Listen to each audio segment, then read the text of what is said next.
Welcome, listeners, to the longest night of your life. The story you are about to hear is not just another fleeting ghost story.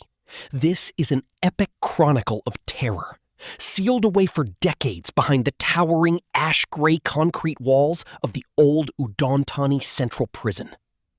If you are ready to plunge into the darkness with me tonight, dim your lights, lock your doors, and listen very closely. Have you ever driven past an old prison late at night? Those massive concrete walls topped with rusted barbed wire, bathed in the sickly glow of dim orange streetlights. To an outsider, it looks like a place of heavy silence. But to the locals, and to those who have actually been inside, they know the truth. The moment the sun dips below the horizon and darkness swallows Udon Thani, that prison becomes an entirely different world. Our chronicle begins with an elderly man named Kitty. He is a retired prison warden who worked there for over 35 years, surviving riots, unexplainable screams, and the burials of unclaimed bodies.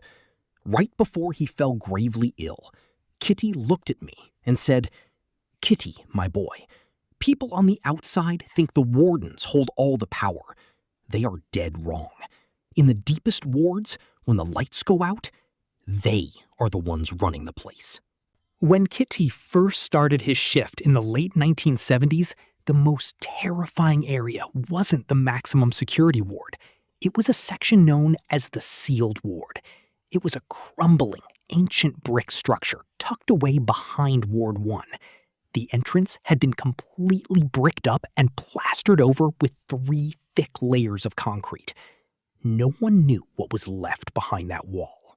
Until one rainy night in 1979, a massive tropical storm slammed into Udon Thani, knocking out the entire city's power grid. In total pitch-black darkness, broken only by flashes of lightning, Kitty and a senior warden had to patrol the perimeter with heavy flashlights.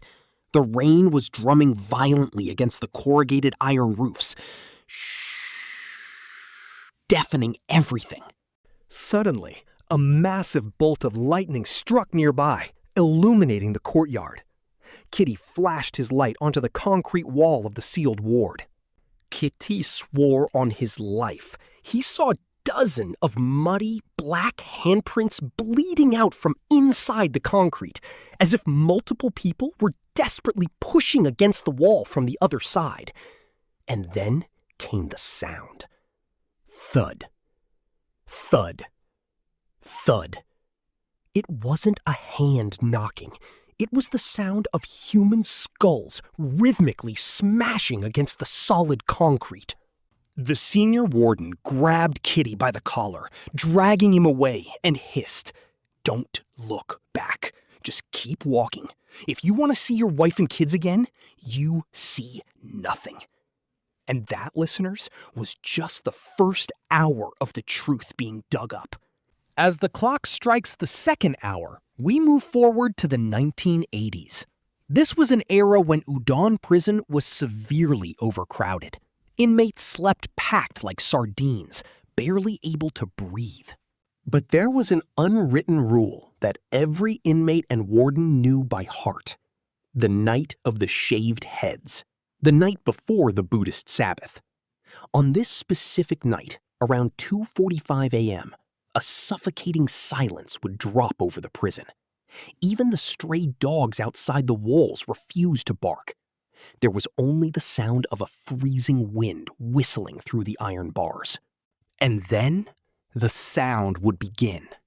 Scrape, scrape, scrape. It was the heavy, distinct sound of thick iron shackles being dragged slowly across raw concrete. But this sound wasn't coming from the floor. It was coming from the rooftop of the cell block. Imagine hundreds of inmates lying frozen in the dark, eyes wide open, staring at the ceiling. No one dared to close their eyes. No one dared to look up. The sound of the shackles dragged right over their heads, step by step.